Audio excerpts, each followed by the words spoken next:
Olá, corredores e corredoras, sejam muito bem-vindos a mais um episódio do podcast Quilômetro 41, o podcast do corredor amador.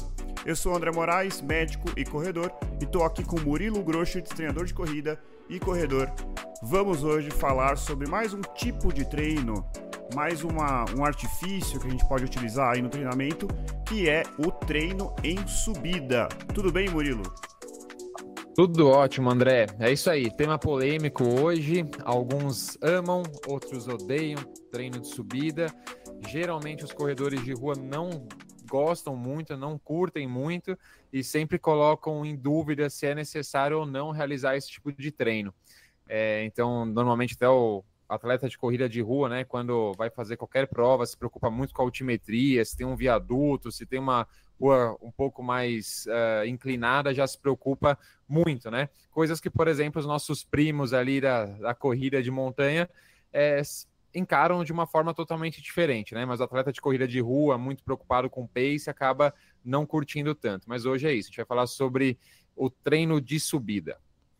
Muito bom, Murilo. Acho que a gente pode começar pelo básico, tentando entender por que treinar em subidas, né? Acho que realmente é uma coisa que para muita gente num primeiro momento pode parecer contraintuitivo, né? Mas então por que treinar na subida? Bom, vamos lá, André. O treino de subida tem uma série de benefícios para o atleta de corrida de rua, mesmo que ele não esteja treinando para uma alvo que tenha subidas, né? Então, muitas vezes os alunos me perguntam: mas minha prova é totalmente plana, por que você está me passando treinos de subida? E a resposta abrange uma série de fatores, né? O principal delas é que o treino de subida, por exigir com que nós trabalhemos a nossa musculatura de uma forma mais intensa para proporcionar com que o nosso corpo se movimente para frente, né, no aclive, faz com que a gente treine força muscular, né? É claro que não vai substituir, de certa forma, ali o treino de força tradicional, realizado com pesos, né, pesos livres, pesos do próprio corpo, mas existe um trabalho de força muscular que alguns estudos já mostram repercutir em velocidade, em potência depois no plano, ou seja, o treino de subidas pode melhorar a sua velocidade de corrida no plano, tá? Esse é o principal objetivo do treino de subidas. Alguns outros motivos pelos quais a gente deve realizar o treino de subidas.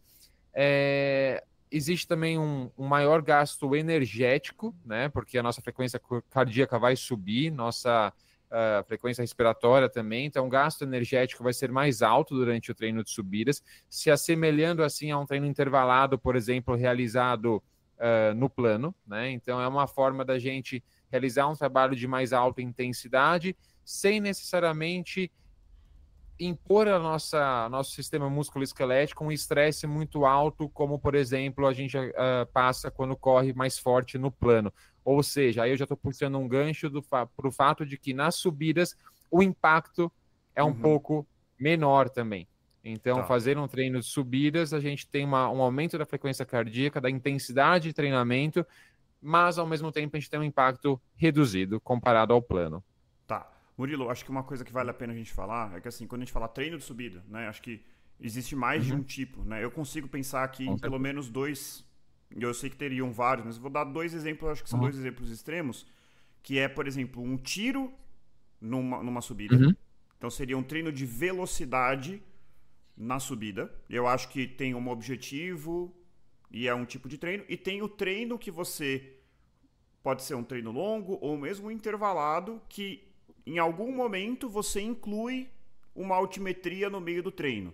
Será que você consegue dizer pra gente assim, quais são os benefícios de você fazer um treino de velocidade na subida ou um treino um pouco mais lento, um pouco mais longo, em que você inclui uma altimetria maior? Perfeito, André. Nos treinos de velocidade, a gente tem um trabalho de força muscular e de velocidade maior, né? Então, treinos intervalados em subida, sprints curtos de 100, 200 metros, 10, 20, 30 segundos ali no máximo, a gente tem um trabalho de força muscular e de velocidade. Já em treinos em ritmo mais leve, mais constante, e muitas vezes até, por exemplo, quando o treino é realizado em esteira, às vezes subidas contínuas, então o atleta vai ficar ali 5, 10, 20 minutos com inclinação, a gente tem um trabalho muito de resistência física, um trabalho de resistência mental também. Há a questão da força muscular também envolvido, mas provavelmente até pela duração do estímulo de subida, a inclinação não vai ser tão alta. Então, o trabalho até de força muscular vai ser um pouquinho menor também. Tudo Legal. depende de qual momento a gente vai encaixar esse treino de subida na rotina no planejamento, né, na periodização do atleta. Então, cada momento exige uma certa especificidade ali do treino de subida. Você sabe, Murilo, que assim, uma coisa que eu acho interessante a gente falar, assim, por exemplo, principalmente para os treinos que você faz tiros curtos com algum grau de dificuldade, a subida, gente, se eu falar uma banalidade aqui, é mais difícil, porque em vez de você levar o seu corpo para frente, você está tendo que elevar. Então você está fazendo um duplo movimento, se colocando para frente, mas ao mesmo tempo você está subindo um corpo verticalmente. Então vai ser sempre mais difícil, né? Sim. E quando você está dando um tiro, né, pra gente que é corredor de média, longa distância, você está se expondo ali, treinando sua potência anaeróbica, né, se estiver dando um tiro de 100 metros, alguma coisa assim. E ao colocar a subida, você vai elevar ainda mais, né, esse esforço. Então você vai dar um estímulo completamente diferente para o seu corpo. Isso tem adaptações tanto de força muscular, vai treinar a sua capacidade explosiva, mas também vai levar a adaptação neuromuscular. Acho que isso é uma coisa que a gente não pode deixar de falar, assim, para esse específico. Sim. O que é a adaptação neuromuscular? Então, vamos dizer assim, ao estimular o seu corpo a um estímulo totalmente diferente, de alta intensidade na subida, com velocidade, não é que necessariamente você está mudando a sua capacidade muscular, você está treinando o seu sistema nervoso a ativar fibras que eventualmente você não usava, a gerar eficiência de corrida, né? Então, o que é a eficiência? A gente já falou algumas vezes aqui. É você conseguir fazer o mesmo esforço com menos combustível, né? Você consegue ser mais econômico. Então, são vários benefícios aí, né? Isso é uma coisa um pouco menos comum, né, Murilo? Você pode falar a sua perspectiva como treinador, prescrever tiros, mas que pode ter o seu papel. Às vezes, numa fase... Você correu uma maratona, agora você está ali, ficou aquele período parado, você está pensando em fazer seu recorde nos 5K, mesmo nos 10K, um treino como esse pode ter seu papel. Você concorda, Murilo? Com certeza, André, com certeza. O treino de subidas pode favorecer muito, principalmente em provas mais curtas, como você falou, de 5, 10K, que exige uma potência muscular maior, né, durante o seu trajeto. Então, esses atletas podem se beneficiar muito do treino de subidas. É muito interessante, André, eu vou até trazer um estudo aqui. Você mencionou a questão, a gente já falou sobre ou tiros, né, ou treinos mais contínuos em subida, e como isso pode favorecer as variáveis, né, de desempenho de um atleta de corrida, e você mencionou a questão da economia de corrida, né? Então é muito interessante. Eu peguei aqui um estudo feito em 2013, não é um estudo melhor desenhado ali, metodologia não foi ali a ideal, o número de indivíduos no experimento não foi ali tão alto, mas basicamente os pesquisadores pegaram 20 corredores, tá, André? Bem treinados todos eles, aproximadamente tempo de 16, 17 minutos em 5K, então atletas bem fortes, né? Olha que interessante, nenhum deles treinou força no intervalo de 6 semanas antes do experimento, nem durante o experimento, então eles quiseram realmente entender qual era o benefício do treino de subida nas variáveis de desempenho, sem que houvesse outros parâmetros, como, por exemplo, a adaptação ao treinamento de força. Então, indivíduos ficaram 6 semanas sem treinar força antes e não treinaram durante 6 semanas de experimento. Então, foram apenas 6 semanas de estudo. Aí os pesquisadores dividiram esses 20 corredores em 5 grupos, tá? Então, ficaram ali 4 sujeitos em cada um dos grupos. Não são grupos amostrais muito... relativamente pequenos, exato. E olha que interessante, cada um desses grupos teve um protocolo diferente de treino de subida. Alguns grupos fizeram tiros curtos, outros fizeram estímulos mais longos. Eu até peguei aqui, tem uma tabela, porque não deu para decorar, porque a cada semana houve uma evolução ali no treinamento. Mas cada um dos grupos treinou subida 2 vezes na semana, tá? E aí, olha só que interessante. Um grupo, por exemplo, começou com 12 tiros de 8 segundos em subida, com 18% de inclinação. Coisa pra caramba. É uma pirambeira mesmo. É, exato. E aí, foi do grupo um começou assim, 8 segundos, 12 vezes, e o grupo 5 começou com duas vezes, dois estímulos, digamos assim, de 10 minutos de subida com 4% de inclinação. Olha que diferença, né? Uhum. Nos protocolos de treinamento aqui. E aí foram evoluindo. Esse primeiro grupo que fez 12 tiros de 8 segundos, na sexta semana estava fazendo 24 tiros de 12 segundos. E o grupo ali que fez duas vezes de 10 minutos estava fazendo já duas vezes de 25 minutos de estímulo com 4% de inclinação. Uhum. Então, houve uma grande variabilidade ali nas metodologias de treinamento. E aí, quais foram as medidas de avaliação, André? O que os pesquisadores tentaram analisar? Deixa eu ver aqui. Bom, alguns testes de economia de corrida. Então, foi feito um teste incremental em esteira, analisando-se várias variáveis biomecânicas e fisiológicas, tá? Como, por exemplo, o VO2 máximo desses sujeitos. Foi feito um salto vertical em plataforma para verificar a potência de membros inferiores desses corredores e um teste contra-relógio de 5 km, ou seja, Tá. uma simulação de prova de 5 km. Legal. E olha que interessante, todos os grupos amostrais melhoraram no teste de 5 km, ou seja, independente de qual metodologia de treinamento de subida, o grupo que fez tiros curtos com uma inclinação super alta ou o grupo que fez treinos mais contínuos com uma inclinação menor, todos os grupos tiveram melhoras significativas nos seus resultados nos testes de 5 quilômetros. Então, Legal. isso foi bem interessante. Já o grupo que fez alta intensidade, ou seja, o primeiro grupo que eu mencionei, 18% de inclinação, e tiros bem curtos, né, com frequência cardíaca máxima, com 100% da frequência cardíaca máxima, foi o grupo que apresentou os melhores resultados. Ou seja, todos melhoraram, mas o que mais melhorou foi o que fez tiros curtos em alta intensidade. Deixa eu ver. Exato. Então, por exemplo, o salto vertical foi o grupo que mais teve resultado, foi esse grupo de alta intensidade. Então, isso foi bem interessante. Então, independente do protocolo que se utiliza, a gente tem melhora em todos os parâmetros. Legal. Mas o grupo que fez em alta intensidade, mais inclinado, frequência cardíaca mais alta, sprints curtos, teve resultados superiores. E você vê, Murilo, que coisa interessante, né? Isso me chamou muita atenção, né? Então, um tiro em frequência cardíaca máxima. Você não está falando ali Você não está falando de potência aeróbica, mas você está falando ali de uma faixa anaeróbica, né? Muito provavelmente. E Sim. mesmo o 5K, embora seja uma distância relativamente curta em que tem uma altíssima intensidade, não estamos falando de um esforço anaeróbico, não é um sprinter. E aí fica a questão, meu Deus do céu, o que melhorou? Né? E aí, aí isso para mim é o exemplo da eficiência, né? Da economia. Então a economia desse corredor provavelmente melhorou por adaptações neuromusculares, até mesmo talvez posturais, é difícil de mensurar isso, né?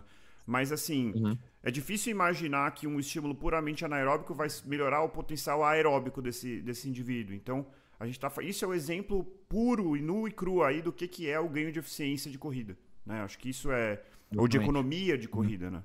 Isso é muito interessante. Perfeito, André. Mas foi muito ilustrativo esse estudo. E outra coisa que você já falou, mas eu quero fazer um comentário, essa coisa da prova plana, se faz sentido correr em subida. Gente, se você vai potencializar a sua performance, vai melhorar a sua eficiência de corrida, a sua economia de corrida, a sua adaptação neuromuscular, você vai se acostumar a treinar na corrida, a hora que você chegar no plano, você vai ficar feliz. Ou seja, não vai te fazer mal, entendeu? Então, assim, os dois cenários. Eu vou correr uma prova plana. Legal, você vai ter um treino, você vai estar muito preparado para correr no plano. Porque se você corre na subida, e você vai se separar com o plano, é muito bom. Por outro lado, não, vou correr a São Silvestre. Se você só treinar no plano e chegar na São Silvestre, é o pior cenário, entendeu? E isso é um pouco intuitivo, assim. É claro que às vezes as pessoas, quando sabem, vai treinar para Boston, vai treinar para São Silvestre, vai treinar para outras maratonas de Nova York, o Rio de Janeiro, a versão mais antiga da prova, são provas que têm altimetria e, consequentemente, é muito recomendado que você tenha algum treino na subida, né? Isso é inevitável, né? E é intuitivo. Então é uma estratégia para todos, independentemente da altimetria da sua prova-alvo. Perfeito. É claro que a pessoa que está treinando para uma prova-alvo com subidas, pela própria especificidade do treinamento, ela necessita fazer mais treinos, talvez até mais treinos contínuos com subida, etc., para se acostumar com aquele cenário que vai encarar na prova. Mas como a gente viu nesse estudo, até para provas curtas, planas, né, o treino de subida é super benéfico. E aí, Murilo, eu quero destrinchar um outro ponto que esse ponto para mim é contra-intuitivo. Não sei se para os ouvintes isso é intuitivo, mas para mim, a primeira vez que eu li isso, eu falei, nossa, não esperava por isso. Depois eu fui pensar e aí eu entendi, né? Que é essa questão de que na subida, muitas vezes você tem menos impacto do que no plano, né? Sim. E eu queria começar dizendo que assim, a descida tem muito mais impacto. Eu até fui dar uma lida de até três vezes ou mais o impacto do que correr no plano. Então, Perfeito. assim, para quem sofre com as canelites, para quem tá um pouquinho acima do peso, tem dor no joelho, descida é realmente perigoso, mas na subida é o contrário. Você tem uma diminuição do impacto. Destrinche um pouquinho isso e depois eu comento. Uhum. Perfeito, André.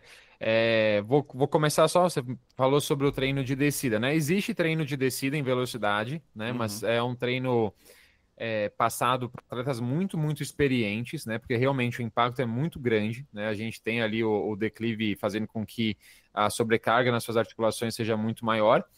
E o oposto acontece nas subidas, né, André? A gente tem nas subidas o peso corporal, digamos assim, como você mencionou no começo. A gente não está só deslocando nosso corpo horizontalmente, mas também verticalmente. Exato. Então, o peso do nosso corpo, digamos assim, né, o vetor de direção ali do nosso peso, ele é dividido, né, tanto para frente quanto para cima.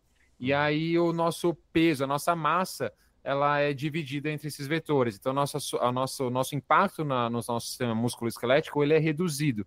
E isso é meio estranho no começo para as pessoas entenderem. Mas é por isso que treino de subidas também é usado como uma estratégia, por exemplo, de intensificação do treinamento para pessoas, por exemplo, com sobrepeso. Uma pessoa que não vai poder correr ainda no plano, porque vai ter uma sobrecarga muito alta no seu sistema músculo-esquelético, que pode gerar lesões. Você fornecer alguns estímulos em subida para ela é uma forma da gente aumentar a intensidade, fazer com que a frequência cardíaca suba, mas, ao mesmo tempo, o sistema músculo-esquelético não sofre tanto. Isso é uma maneira talvez que seja um pouco mais fácil de entender isso. É assim, gente, não é que você vai subir e você não vai ter intensidade por conta disso. Mas o raciocínio é o seguinte. Vamos supor aí o exemplo do que o Murilo falou aí de um paciente que tá. De um corredor que está acima do peso. E ele tá ali querendo fazer, sei lá, ele tá naquela fase em alternando um trote com caminhada e tal. Você quer colocar ali um pouquinho mais de intensidade visando um ganho de performance, um ganho de capacidade aeróbica. Se você for fazer isso no plano, o que você vai ter que fazer? Você vai ter que mandar ele correr mais rápido e ponto. Né? E ao mandar ele correr mais rápido, esse corredor com sobrepeso vai estar se expondo ao próprio peso e à velocidade. A velocidade vai levar toda uma sobrecarga articular. Uhum. Por outro lado, quando você coloca ele numa inclinação, não necessariamente ele vai ter que correr mais rápido, ele vai ter só que correr na subida. Então, Perfeito. comparativamente, você consegue dar intensidade a esse corredor sem ter a sobrecarga que advém da velocidade. Não sei se ficou mais Uhum. confuso ou mais claro. Mas, basicamente, é uma maneira de prescrever algum nível de intensidade ou uma determinada zona de treinamento e não depender 100% da velocidade. É isso. Né? Perfeito. Então, Perfeito. assim, para quem nunca fez, tá acostumado a fazer um intervalado lá, sei lá, fazer tiros de 400. O seu pace no tiro de 400 é, sei lá, 4,30. Se você for fazer um tiro de 400, só que na subida, não vai ser 4,30. Vai ser bem Uhum. menos. Então você vai conseguir ter a mesma intensidade utilizando de menos velocidade. Acho que esse é o. Não sei se você concorda, mas acho que esse que é o grande pulo do gato para você entender como que a corrida pode proteger. Usei muito desse recurso já no passado, quando eu estava lesionado, e eu percebia que correndo com inclinação eu não sentia dor no joelho. E Uhum. correndo no plano eu sentia Sim. dor no joelho. Então eu fazia Sim. treinos de menor velocidade, mas com inclinação. Então isso é muito Uhum. interessante mesmo. Perfeito. Eu tentei fazer um desenho aqui, André, para explicar. Acho que ficou confuso quando eu falei dos vetores de força e tudo mais. Não sei se vai dar para ver aqui, ó, o desenho aqui. Dá para enxergar? Tá dando, mas não Tá tá dando. centralizado. Vai lá. Vai um pouquinho pra trás, Pera que eu acho. aí. Aí, Assim? isso. Bom, ó, no exemplo daqui, ó, a gente tem, vamos pôr um corredor correndo no plano, tá? Toda vez que ele pisa, força para baixo, por ação e reação, há uma força vertical, certo? Então, um vetor de Perfeito. força para cima, Perfeito. gerando sobrecarga nas articulações, no sistema musculoesquelético. Quando a gente vem aqui para a subida, toda vez que o corredor pisa, por ação e reação, a força volta, mas ela volta em dois eixos, tá? Ela se divide tanto na vertical quanto na horizontal. Ou seja, o impacto que antes viria só para cima, ele se divide entre os dois eixos. Ou seja, o impacto aqui vertical, que vai para o corpo, que vai para as articulações, acaba sendo menor. E quanto mais inclinada for essa subida, menos impacto a gente vai ter. É claro, mais Certo. força muscular vai ser exigida, mas menos impacto a gente vai ter nas nossas Legal. articulações. Isso é super É. interessante. É muito interessante. Você sabe, Murilo, a gente já fez um episódio sobre esteira versus rua. E eu, Uhum, dando uma pensada sobre a pauta desse episódio aqui, a gente deixou passar uma vantagem da esteira, que é a seguinte: quando a gente faz treino uhum, de subida, normalmente a gente tem um problema quando a gente faz na rua, que geralmente uhum. depois de uma subida tem uma descida. Então se você, Sim.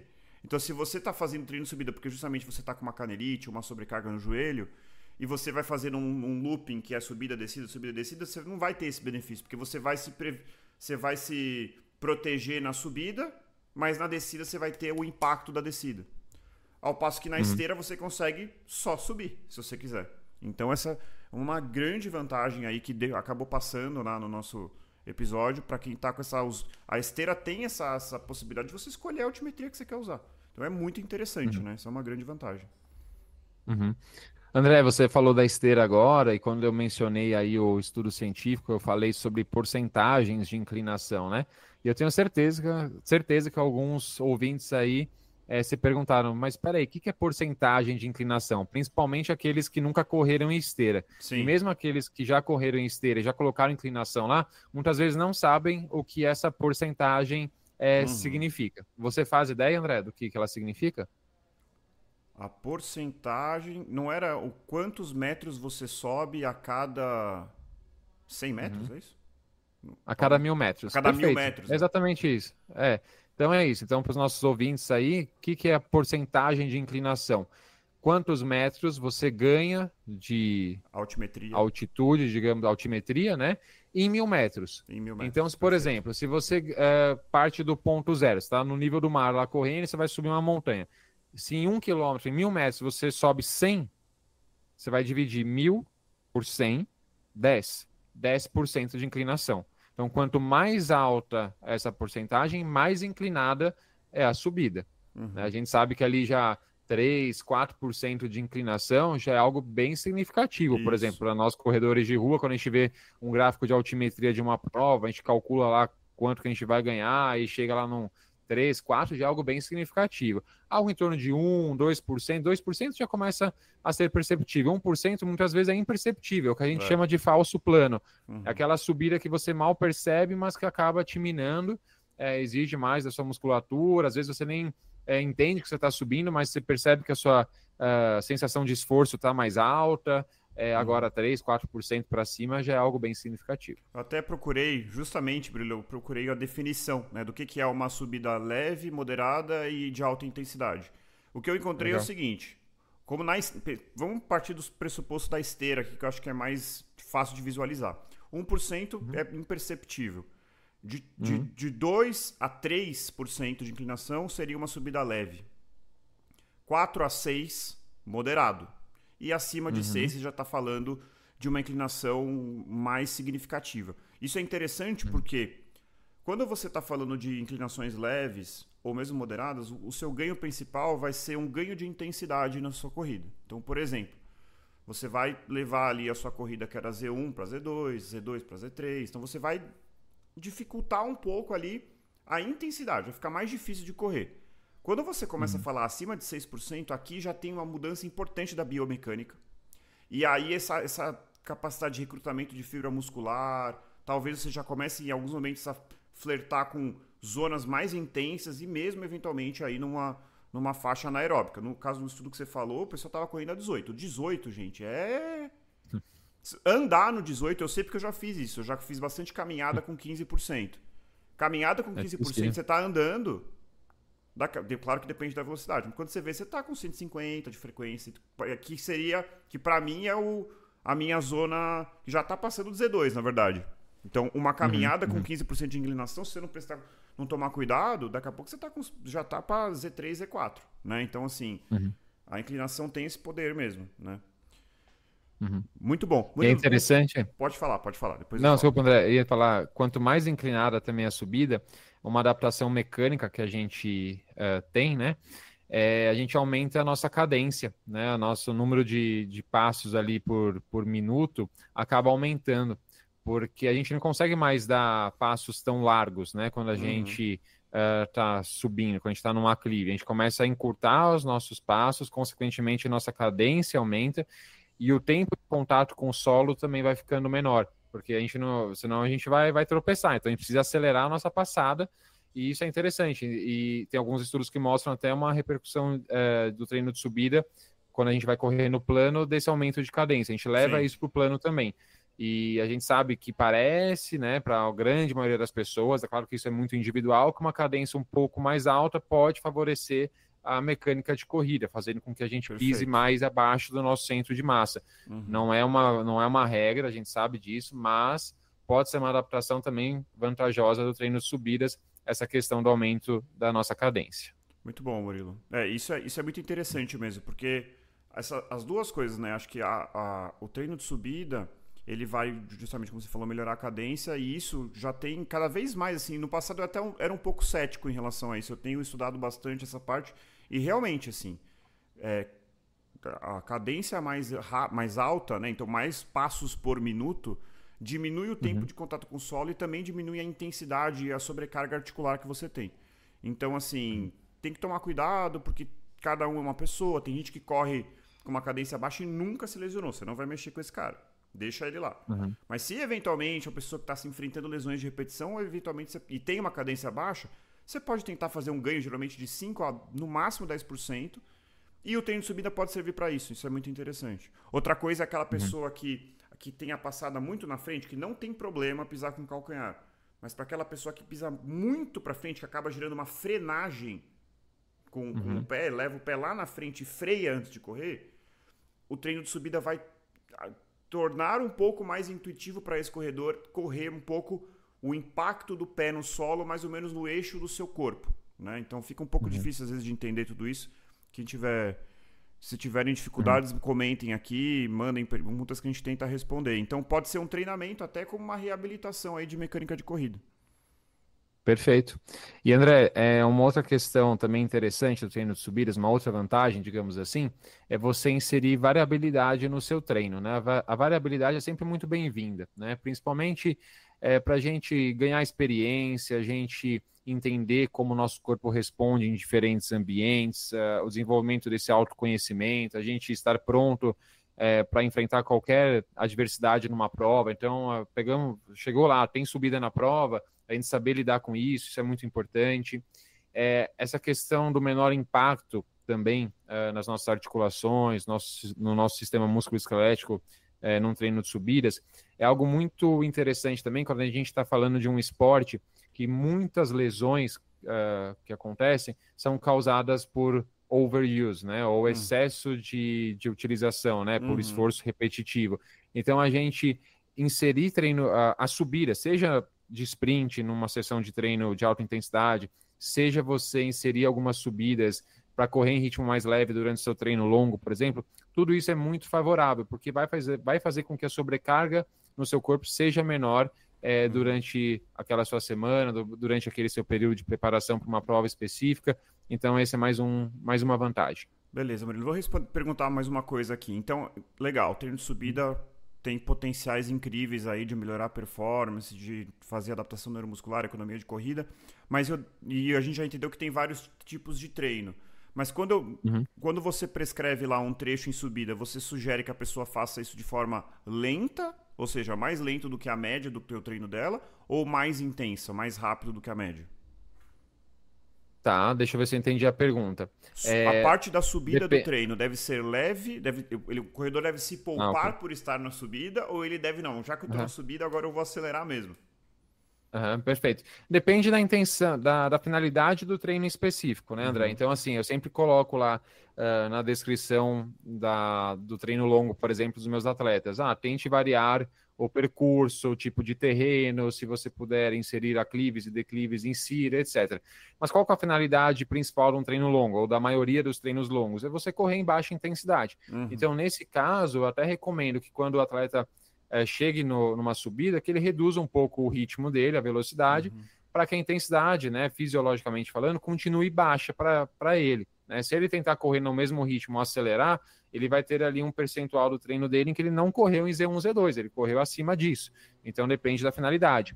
Agora, se eu quero fornecer um treino intervalado em mais alta intensidade, aí a recomendação é que se corra mais forte. Mas é claro que tudo depende também de quão experiente é essa pessoa, esse atleta. Então, se é a primeira vez que essa pessoa vai correr, vai fazer um treino de um pouco mais de intensidade na subida, talvez eu não peça para que ele faça estímulos tão curtos de 8, 10, 15 segundos. Talvez ele faça estímulos um pouco mais duradouros, que a intensidade não vai ser assim tão alta, não vai ser um estímulo ali de máxima intensidade, mas será submáxima, para que ele vá se acostumando com esses estímulos em aclive.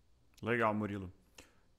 Vou falar sobre algumas dicas, então, sobre como se correr na subida, mas antes, eu quero só lembrar a todo mundo aí que está acompanhando esse episódio de seguir a gente no Instagram. Sempre levamos conteúdos que vão além do podcast, então mesmo que você acompanhe a gente pelo YouTube ou pelo Spotify, não deixe de nos seguir lá no Instagram. E também aqui, se você escuta no Spotify, lembre-se de seguir a gente, para que você seja notificado toda vez que tiver um episódio novo. E se você acompanha no YouTube, não se esqueça de dar o joinha e compartilhar esse vídeo e se inscrever no canal. Além disso, pessoal, para quem realmente gosta do que a gente faz aqui, a gente tem o Apoia-se. O Apoia-se, que o link está na bio do Instagram. Se não for fazer falta para vocês, para a gente faz toda a diferença do mundo, para que a gente possa trazer conteúdos cada vez mais profissionais e de qualidade, além de projetos que a gente tem na gaveta e que a gente sonha em tirar da gaveta. É isso aí. E aí, gente, então assim, eu achei aqui algumas dicas que a gente pode fazer assim de postura. Você sabe que eu comprei uma foto minha na subida da Brigadeiro e eu falei, pô, vou comprar essa aí porque eu tô com cara de sofrido. E realmente eu tô com cara de sofrido, mas aí eu acabei olhando pro pessoal que tá ao meu redor e eu fiquei impressionado com a postura do pessoal. E assim, não querendo dizer que eu sou melhor que ninguém, não sou, tenho 10 milhões de corredores melhores do que eu. Mas o que eu percebo é que aquelas pessoas, com pequenos toques, poderiam correr melhor a subida. Então, o que me chamou a atenção nessa foto? Talvez eu até compartilhe aqui para vocês verem. A maioria dos corredores olhando para baixo. Isso é terrível. Mentalmente acaba com você. E a postura, a hora que você está correndo, você está na subida, você está olhando para baixo, naturalmente você vai perder tanto mental quanto físico, você descoordena. Então, olhe para frente, não olhe para o chão. Se possível, até um pouquinho para cima, meio que tentando ver o horizonte lá em cima. Isso vai ajudar muito. Há uma tendência, desculpa, André, quando você curva, você olha para baixo, você curvar as suas costas, né? Você jogar os seus ombros para frente, diminuir a capacidade de expansão da sua caixa torácica, aí a percepção de esforço aumenta, a frequência cardíaca aumenta. Então, abra bem os seus ombros, olhe para frente ali uns 10, 20 metros à frente. Isso vai ser bem melhor, com certeza. Aliás, quase sempre, gente, corram olhando para frente. Isso pode parecer uma coisa besta, mas faz muita diferença, né? Assim, olhar para baixo, a não ser que você esteja correndo num lugar esburacado ou com fezes de animais no caminho, ou alguma casca de banana, que às vezes nas maratonas o pessoal inventa de distribuir. Aí tudo bem, mas tirando essas situações atípicas, sempre olhem para frente. Isso faz uma diferença enorme. Isso que o Murilo falou é interessante. Na subida, o que pode ajudar é você inclinar o tronco um pouquinho para frente, desde que você não se curve. Então, assim, você pode até ir um pouquinho para frente com o tronco, desde que você fique olhando para cima, para frente, e sem curvar, sem fazer assim, sem ficar corcunda. Isso ajuda bastante. Manda bala. Quando eu passo essa dica para os meus alunos, eu até brinco às vezes, falo assim, use a gravidade ao seu favor. Então, dependendo da inclinação da subida, é aquele ponto de inclinação na iminência de quase perder o equilíbrio para frente. Exatamente. Essa é a inclinação ideal para você subir uma subida bem inclinada, né? Então, assim, essa inclinação favorece bastante. E o mesmo acontece, por exemplo, André, só de curiosidade, quando a gente faz um treino intervalado de alta intensidade. Quanto mais rápido a gente está correndo, mais a gente inclina o nosso corpo para frente. Quando a gente está correndo leve, a tendência do nosso corpo ficar mais vertical é maior. A inclinação acaba sendo menor. Mas quanto mais rápido ou mais íngreme a subida, mais a gente tem que inclinar o nosso corpo para frente. Maravilha. Uma coisa que a gente já falou aqui, que é a questão da cadência, né? Então, assim, às vezes, alguns corredores, quando vão enfrentar uma subida, têm o reflexo de tentar ampliar a passada. Isso é errado, né? É menos eficiente, ao contrário. É melhor você aumentar a frequência da sua passada, ou seja, dar mais passos por minuto, do que aumentar a amplitude, certo? Então, você diminui, na verdade, a amplitude para poder aumentar a cadência, né? Então, você diminui o tamanho do seu passo para poder dar mais passos por minuto. Isso ajuda bastante. Perfeito. E aí, André, uma outra dica é, quanto mais íngreme for a subida, mais você vai pisar com o antepé, então com a parte da frente do seu pé. Então tem pessoas que já fazem isso naturalmente, mas mesmo aquelas que não fazem, precisam se atentar a isso e deixar com que esse movimento que vai surgir naturalmente aconteça, né? Não restrinja ele. Então, quanto mais íngreme for a subida, mais você vai pisar com a ponta do seu pé. Você vai passar, se você é um atleta que costuma pisar mais com o calcanhar, né? O que a gente tem ali nas nossas ressalvas também, mas conforme você vai partindo para inclinações mais severas, você vai passar para médio pé, de médio pé para a ponta do pé, e se for muito íngreme, nem o médio pé você vai apoiar somente a ponta do pé. Exato. Isso depois a gente vai falar sobre uns potenciais riscos envolvidos nisso, né? Mas assim, e outra coisa é a coordenação do braço, né?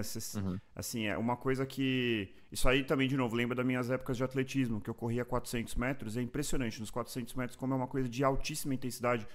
Os últimos 100 metros parece que você está correndo uma maratona, né? E eu lembro que toda vez que a gente ia competir, os outros atletas que estavam assistindo falavam assim, coordena, não perde a coordenação, coordena. E isso é uma coisa que no começo, assim, as primeiras vezes que você corre, você não entende o que é o coordena. O que é? Você está correndo, chega uma hora que você começa a ficar cansado, você começa a soltar o braço fica mole, você desconcentra, começa a olhar para baixo. Então, assim, numa subida, mais do que nunca é importante você justamente usar o braço e alternar isso. Isso vai te ajudar tanto no equilíbrio, quanto você se manter com uma postura encaixada. Se você solta o braço, você não vai conseguir encarar a subida. Isso é outro ponto que me chamou muita atenção na Brigadeiro. Eu fiquei observando o pessoal, tinha um pessoal que estava tão extenuado que estava correndo com os dois braços para baixo, assim. Correndo que nem... Então, assim, isso daí eu sei, provavelmente o cara estava muito cansado, eu entendo, né? Mas, assim... Mesmo que você esteja cansado, se você conseguir lembrar de coordenar, utilizar o braço a seu favor, isso faz uma diferença enorme. Exato, André. Uma outra dica para você não parecer um boneco de Olinda, uma Exato, gelatina correndo na subida. subida. Essa é a imagem que boneco de Olinda.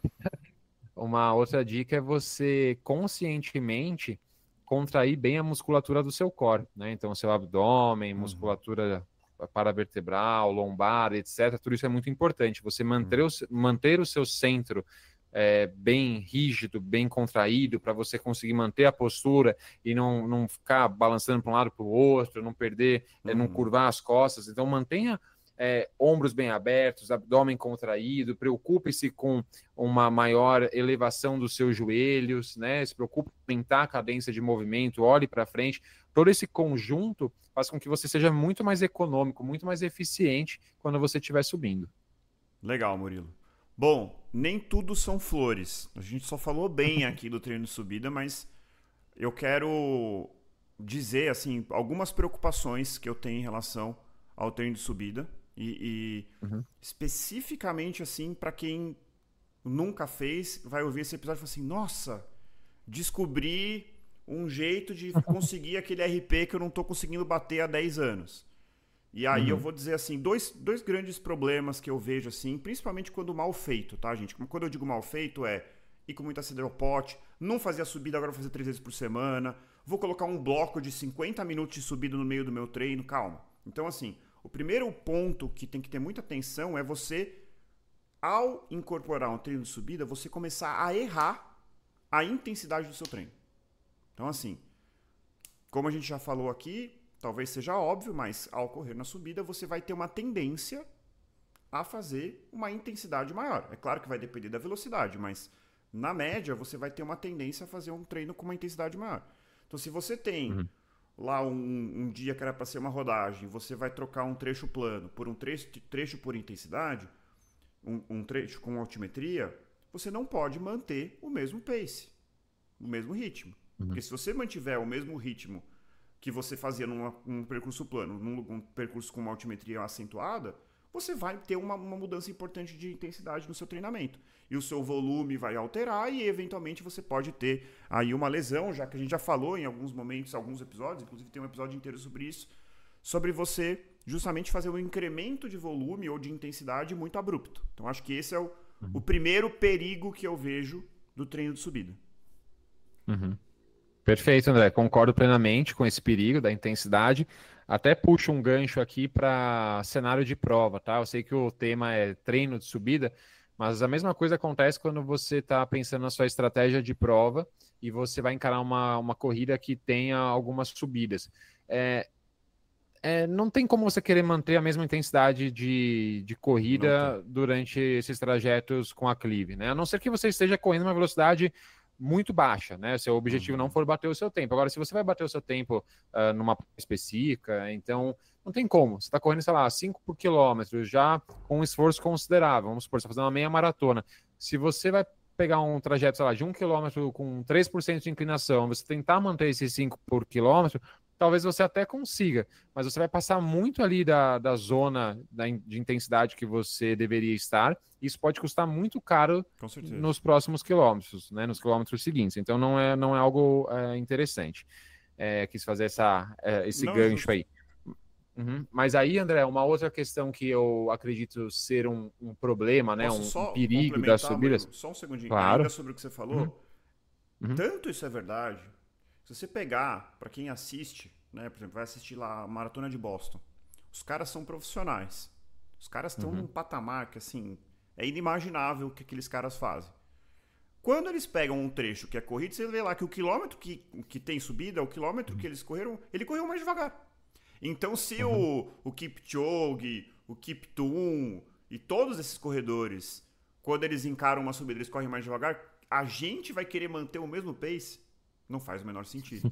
Né? Então, assim, só complementando o que você falou, que assim, isso aí, gente, os quenianos, ugandeses, assim, todos esses grandes corredores, maratonistas, vão correr mais devagar se for subida. Então a gente tem que fazer igual, porque a gente não é, com certeza não é melhor do que eles. Com certeza, André, com certeza. E André, um outro fator que eu acredito ser um ponto de atenção também nos treinos de subida, eu acredito até que você também pensou nessa questão, é a maior sobrecarga muscular, principalmente cadeia posterior, né? Quando a gente fala, por exemplo, de ativação de panturrilha, do tríceps sural, há um recrutamento muito maior desse grupo muscular, consequentemente uma tensão muito maior, por exemplo, no tendão de Aquiles ou tendão calcâneo. Então, para pessoas que têm ali uma tendência de desenvolver, por exemplo, uma lesão de tendinite, de tendão de Aquiles, tendão calcâneo, o treino de subidas tem que ser visto com bastante cuidado. Ou para pessoas que estão se reabilitando de alguma lesão desse tipo, né? Uma tendinite de glúteo máximo, por exemplo, uma tendinite, como eu já falei, do tendão calcâneo. Essas pessoas precisam... Femoral, posterior de coxa é clássico. Perfeito. Então aí incorporar o treino de subidas na rotina tem que ser feito de forma bem gradativa. E quando a pessoa já está em estágios mais avançados da sua reabilitação. Antes disso, não. É algo muito perigoso. Então o recrutamento muscular muda. A sobrecarga em alguns tendões fica maior. Então tem que ser visto com bastante cuidado também. Exato, Murilo. Assim, isso aí é gritante, assim, principalmente o tiro na subida. Eu vou ser sincero que assim, é uma coisa que me dá medo. Sim, eu entendo o benefício. Talvez eu seja um pouco traumatizado. Então eu já tive tendinite do Aquiles, que agora não estou mais tendo dor, mas eu ainda estou numa fase de reabilitação. Só não querendo falar muito, mas assim, você vai ter que diminuir a intensidade, vai correr no plano. Agora eu estou na fase dos saltos. Ainda não estou fazendo... Eu corro na subida, mas eu não faço treinos de subida. E porque não tem jeito. Você vai subir, você vai correr na subida, você vai ter uma sobrecarga que já é muito grande a sobrecarga no tendão de Aquiles, né? É coisa de chega a ser 9 vezes o peso corporal, gente. Isso é muita coisa. É uma loucura. A capacidade de absorção que esse tendão tem, né? É uma coisa inimaginável. Mas a subida leva a isso ainda mais. E principalmente, gente, a mesma coisa que pode ser um remédio, pode ser um veneno. Se você chegar da noite pro dia e começar a incorporar grandes sessões do seu treino na subida, de uma hora para outra, principalmente tiro, você vai se machucar. Então eu já tive tendinite do Aquiles, que eu tô terminando de me reabilitar, e uma lesão no posterior de coxa, que essa eu acho que agora foi embora. Que era assim, era eu correr na subida que as duas coisas gritavam, né? Porque a sobrecarga, o recrutamento da cadeia posterior, como o Murilo falou, é muito abrupto, é muito maior, a intensidade é muito maior. Só que numa fase avançada da reabilitação, aí que é o curioso, e para mim aí que é o que torna tudo isso interessante. Numa fase avançada da reabilitação, você manter um estímulo em subida pode prevenir o aparecimento dessas lesões.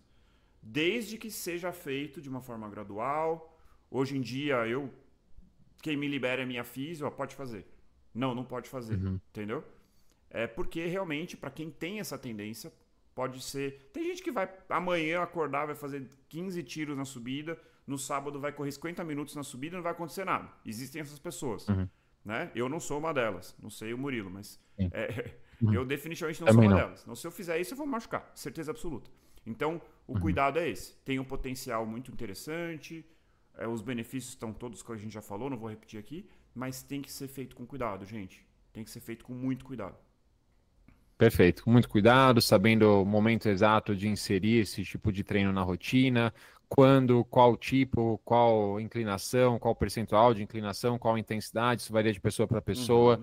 Entender que não é de uma hora para outra que você vai começar a fazer tiros de 8 segundos com 18% de inclinação, como esse protocolo que eu mencionei, né? Eu mencionei só para a gente ver que há uma maior resposta a esse tipo de exercício, esse tipo de treino, tem benefício, né? Mas é isso, tem que ser visto com cuidado também.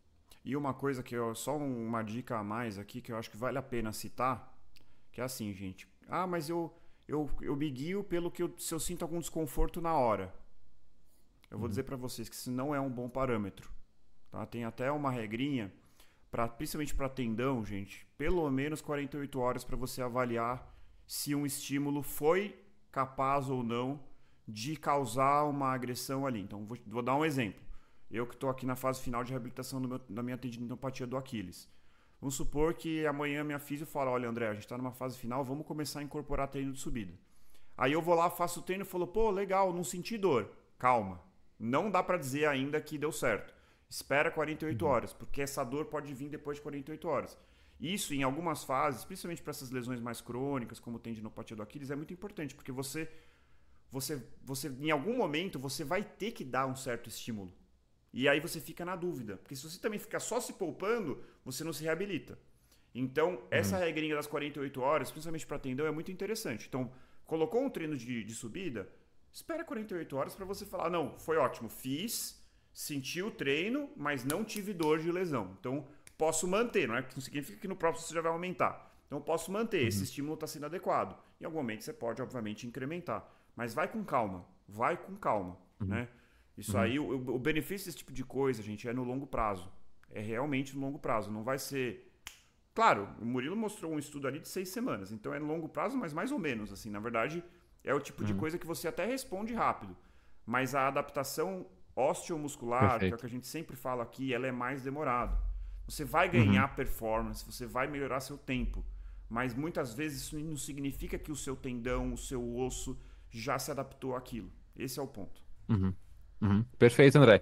E essa questão que você mencionou das 48 horas, né, para verificar a resposta a um estímulo para os tendões, é tipo um termômetro, né, André? É um termômetro para você ver se aquele estímulo que você forneceu foi adequado ou não, né? Se você precisa dar um passo para trás ou se, ok, você pode continuar dando passos para frente. E aí, André, eu queria mencionar um outro estudo que eu trouxe aqui, bem brevemente, que é interessante, porque um dos parâmetros analisados, eu só vou citar esse parâmetro porque os demais são muito semelhantes ao primeiro estudo que eu mencionei. Legal. Mas um foi o reporte de lesões. Então, foi Uhum. bem legal isso. Então, foi um estudo que pegou 32 atletas de nível competitivo, assim, amador, não eram profissionais, mas eram pessoas que competiam Uhum. com frequência, distâncias de 800 a 10 mil metros, tá? Pegaram esses atletas num clube na Etiópia, dividiram em dois grupos, e um grupo teve ali, dentro da sua rotina de treinamento, a inserção de duas sessões semanais com subida de 40 a 60 minutos. Uma falha metodológica desse estudo, ele não disse qual foi o protocolo de subida. Sim. Subida contínua, a pessoa ficou 40 minutos correndo a 2% de inclinação, ou fez tiros, não sei, Difícil de tá? entender, né? Difícil, né? Como a gente estava conversando antes de iniciar a gravação, né? Como a gente carece de estudos bons e, né, Sim, específicos ali na área da corrida. com certeza. Mas, e aí foi muito interessante, porque foram, deixa eu ver quantas sessões, quantas semanas de intervenção. Se eu não me engano, foram 12 semanas de intervenção e não houve diferença no reporte de lesões entre esses dois grupos amostrais. Por que eu Legal. estou mencionando isso? Porque quando a gente fala em atletas já mais bem adaptados, então a gente pegou 32 atletas de nível competitivo amador. Não eram profissionais, mas eram Uhum. de nível competitivo. Olha que interessante, quando a pessoa já está bem adaptada aos estímulos de corrida, é uma pessoa de nível mais intermediário para avançado, como é seguro fazer o treino de subidas, né? Não Sim. há uma diferença ali na quantidade de lesões quando comparado a um treino que não se utiliza dessa metodologia. Então a questão é muito essa, é você permitir que o seu corpo se adapte, né? Como você muito bem mencionou, as respostas aos estímulos de subida são relativamente rápidas. Em poucas semanas a gente tem resultados. Mas até que você fique bem familiarizado com esse tipo de treinamento, bem adaptado, seu corpo suporte esse aumento de sobrecarga em tendões, em Uhum. musculatura, etc., a gente leva tempo. Então não é de uma hora para outra, como você muito bem falou. Muito bom, Murilo. E assim, né, pra fechar, assim, vamos dar aquela provocada. Então, assim, a Uhum, gente, né, isso, tô me incluindo, eu acho que o Murilo não deve ser diferente. A gente tem uma tendência a sempre escolher percursos planos, a gente quer ir uhum, sempre no lugar plano, porque a corrida, muitas vezes, ela é mais, ela é um pouco mais agradável no plano, né? Mas assim, uhum, a gente tem que levar em consideração, de vez em quando, vai fazer um longo, coloca alguns trechos de subida, descida. Eu adoro correr no Minhocão, o Minhocão é um exemplo disso. Né? Não tem nenhuma subida extrema, mas você fazer um longo ali, claro que se for muito longo ali não é o melhor lugar do mundo, mas tem bastante subida e descida. Pô, eu enxergo aquilo como um desafio a mais, um treino a mais. E eu acho que o benefício é muito grande. Eu, particularmente, uhum, apesar do meu histórico de lesões, eu acho que a subida tem muito a oferecer. E a parte mental também, né? Então, assim, uhum. eu acho que feito de uma forma cautelosa, tem muito a oferecer para a maioria dos corredores. Uhum. Concordo com você, André. Eu acho que tem um outro fator também pelo qual as pessoas evitam, às vezes, encarar subidas no meio dos seus treinos, que é o próprio ego, né? Hoje em dia, no mundo aí das redes sociais, quando você vai postar ali um treino, se você pegar subidas, o seu pace médio vai diminuir, né? Então, Cara, nossa, como que eu vou postar isso, né? Eu vou escrever que eu peguei subidas, não vou conseguir postar isso. Então, é incômodo, né? Você, de repente ter ali a sua média de ritmo de um treino longo 10, 20 segundos mais lento do que você usualmente faria no plano. Então você não quer passar por isso, mesmo que você não poste isso, eu falei brincando, mas às vezes para você mesmo, né? Você olhar o resultado e falar, putz, eu normalmente faria 5,45 de pace, hoje eu fiz a 6,15, peraí, tem alguma coisa errada, né? Às vezes a gente demora para fazer essa associação e de que tá tudo bem, né? uhum. Você fez ali um treino com maior variação de altimetria, você vai colher os benefícios disso e tudo bem se o pace ficou um pouco mais lento, não tem problema nenhum. Murilo, eu vou te falar uma coisa. Sabe quantas pessoas se importam com o pace que você coloca no Strava ou no Instagram?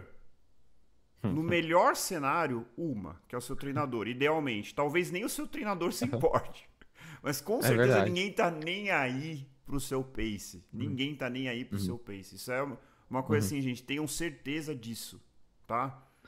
Todo mundo só se preocupa com o seu próprio pace.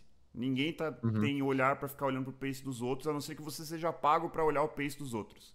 Então vamos parar com essa coisa tosca, entendeu? Eu não sei se você concorda, mas assim, o que eu vejo é que ninguém tá nem aí. Tudo bem. A não ser que seja Vai dar uma olhadinha, vai olhar ali. Ninguém vai ficar se atentando a isso, gente. Então, assim, o que importa é o efeito do treino. E esse que importa. O que importa é o efeito do treino e, óbvio, o resultado que você vai ter lá no dia da prova. Não para os outros, mas para você. Né? E isso não importa o pace, importa é o efeito do treino. Né? Então, como a gente já falou, na subida você vai ter um pace mais baixo, mas a intensidade vai ser igual ou maior. Perfeito. É isso aí, André. Maravilha, Murilo. Muito obrigado mais uma vez. Então, corredores e corredores, encontrem o seu motivo para continuar subindo e nós nos encontramos no próximo quilômetro 41. Até lá. Valeu, pessoal. Valeu, André. Obrigadão. Valeu.